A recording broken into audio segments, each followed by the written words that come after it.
In the last video, in the last presentation, we have studied about relative motion.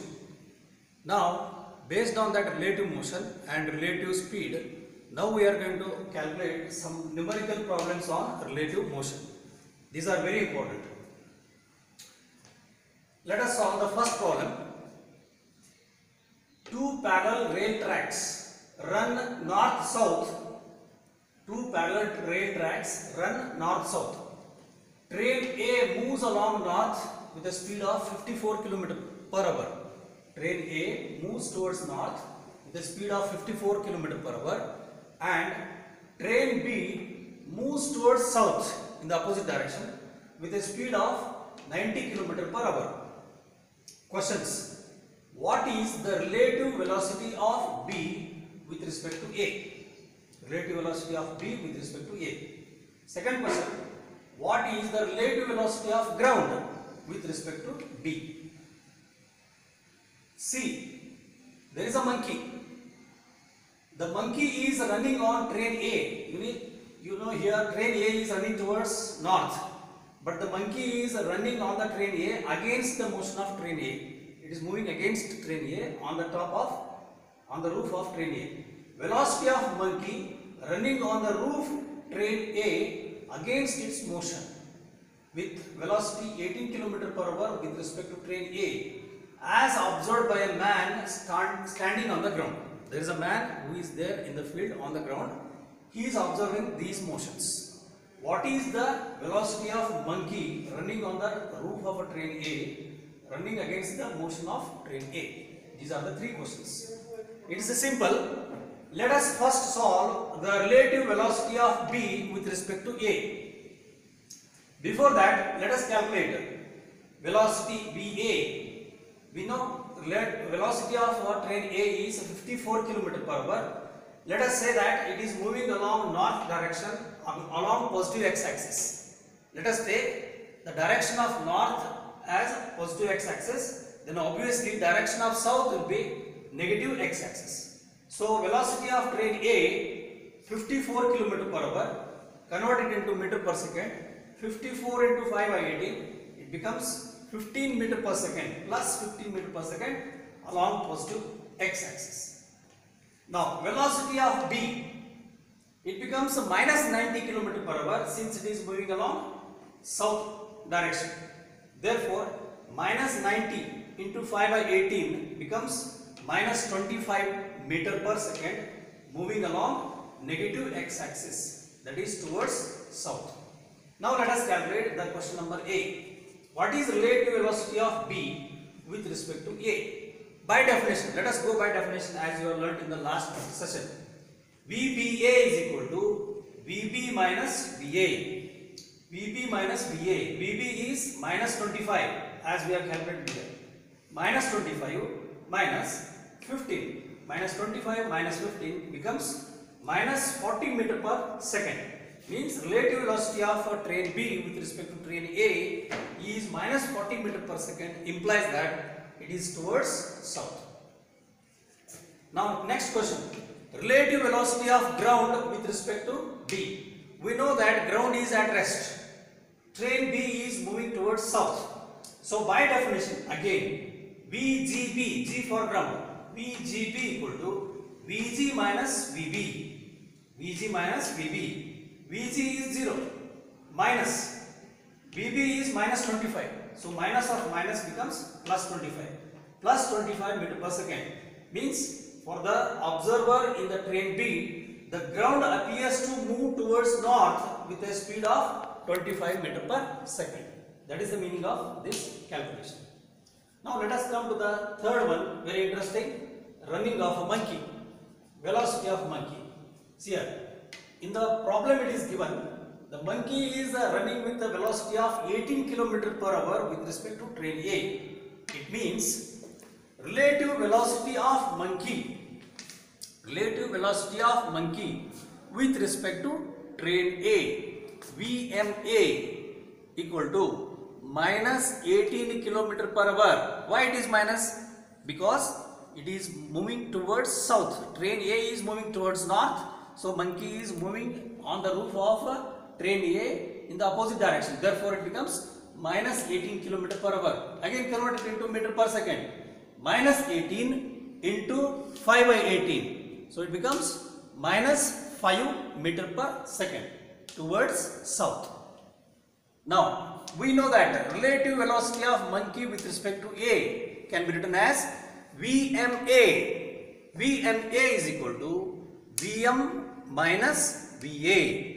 VM minus VA.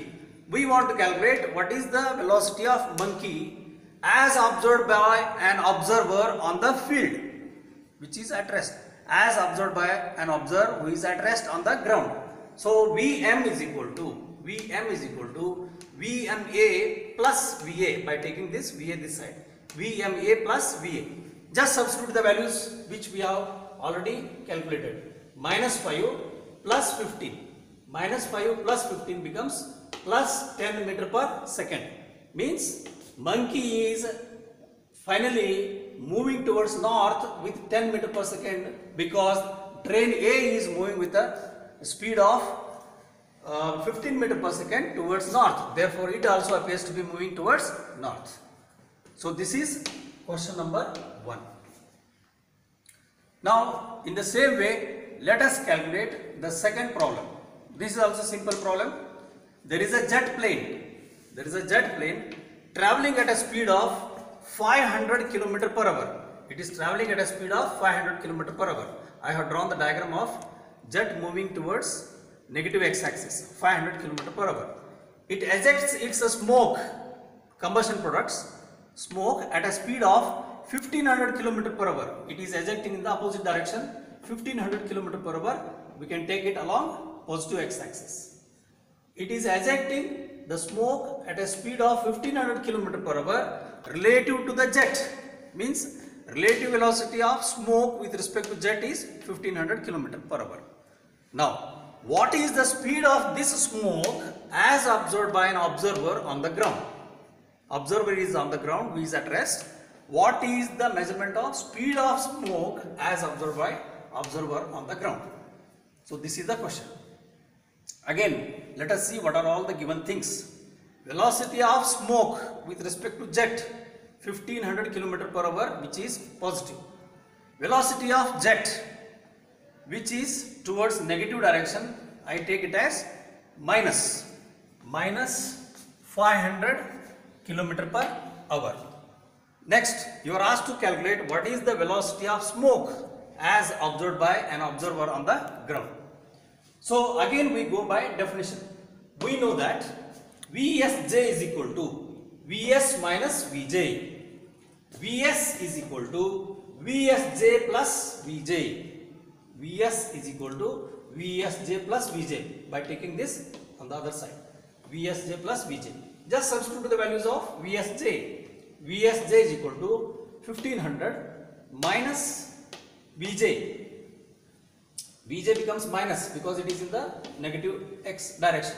So minus 500. 1500 minus 500, it becomes 1000 km per hour along positive x axis. So velocity of smoke as observed by an observer on the ground is plus 1000 km per hour along positive x axis, 1000 km per hour. Okay. Now let us see one more interesting problem based on relative motion and calculation of relative velocity. A police van moving on a highway with a speed of 30 km per hour fires a bullet at a thief's car speeding away in the same direction. You see, the police van is moving with 30 km per hour and a police fires a bullet towards a thief car which is also moving in the same direction, running away from him with 192 km per hour. Thief's car speed is 192 km per hour in the same direction. If the muzzle speed of the bullet is 150 meter per second, the speed with which it comes out of the mouth of gun is called muzzle speed. If the muzzle speed of bullet fired is 150 meter per second, with what speed does the bullet hit the thief's car? This is the question. Now let us solve the problem. With what speed it is going to hit the car? Velocity of bullet with respect to Thief's car. Relative velocity of bullet with respect to thief's car we are supposed to calculate. Now, given speed of the police van Vp equal to 30 km per hour. When you convert it into meter per second, it becomes 30 into 5 by 18. So 8.33 meter per second. That is 25 by 18. So 25 by 3, it becomes 8.33 meter per second. Similarly, the given muzzle speed of the bullet Vb equal to 150 meter per second. Speed of thief's car Vt, T for thief. Speed of thief's car 192 km per hour.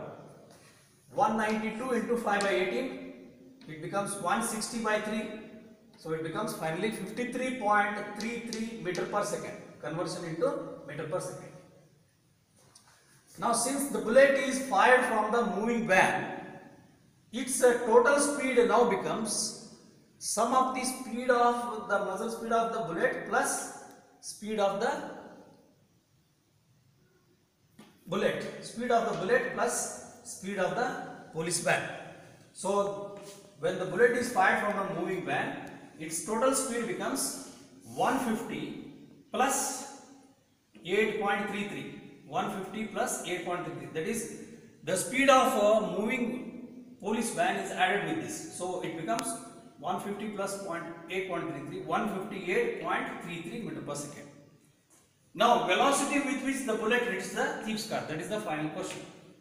Relative velocity of bullet with thief's car. Relative velocity of bullet with respect to thief's car. VBT by definition is equal to VB minus VT. VBT equal to VB minus VT. VB minus VT. So 158.33 minus 53.33. 158.33 minus 53.33. It becomes 105 meter per second. So finally, the bullet is going to hit the thief's car with a speed of 105 meter per second. This is the relative speed with which the bullet hits the thief car, because thief's car is also moving with 192 km per hour in the same direction. This is how one has to solve the problems on relative motion. Now there are various problems from the exercise. You can refer any reference book or you can refer the internet. I have told you mycbseguide.com. mycbseguide.com. If you refer that, there are various questions. MCQ type questions are there, 1 mark questions, 2 mark questions, short type answer questions, very short type answer questions. Please solve as many number of numerical problems as possible based on this particular topic, that is chapter number 3. That ends the chapter number 3, that is motion along a straight line. So now we are going to study motion in a plane. This is again second chapter in kinematics. Second chapter in kinematics. Motion in a plane. Motion in a plane, you see, I can give you example. You have all played carom board. When you hit the carom coin moves on the plane of the carom board. Similarly, motion of boat on the water surface. Motion of boat on the water surface. These are the examples of motion of an object on the plane. It requires both x and y axis for describing the motion of such an object on the plane. It requires both x and y axis of the coordinate system. Therefore, it is called as two-dimensional motion. For motion of an object in the space, like a bee or a honeybee moving in the air or a bird moving haphazardly in the space, it requires all the three axes, x axis, y axis and z axis, for its description of the motion. So that becomes three-dimensional motion. So motion in a plane is two-dimensional motion. Motion in space is three-dimensional motion. The motion which requires all the three axes for its description, it is called as three-dimensional motion. Once we study motion in a plane and two-dimensional motion, we can generalize the same principles for the study of motion in a space, that is three-dimensional motion. Now it requires specification of the directions. So in order to learn motion in a plane, we need to learn the language of vectors. We need to learn about vectors to describe the motion of object in two dimensions. So in this topic, mainly we are learning uniformly accelerated motion as we have studied in the one-dimensional motion. In the case of one-dimensional motion, motion used to be either along positive x-axis, which we took it as positive direction, or it will be moving along negative x-axis, which we took it as negative direction. But here it is not so. It is motion which is requiring both x-axis and y-axis. So we are learning same accelerated motion, uniformly accelerated motion, and the equations using the vectors for motion in a plane. Then we learn projectile motion and then uniform circular motion. These are the concepts which you are going to learn in motion in a plane. Before we learn all these three, first we are studying what is vector and how vectors are used to specify the direction. So first we should know what are scalars and vectors. Already we have studied in the previous topic also. Just to repeat once again, scalars are the physical quantities which have only magnitude. Scalar quantities are the physical quantities which have only magnitude, do not have directions.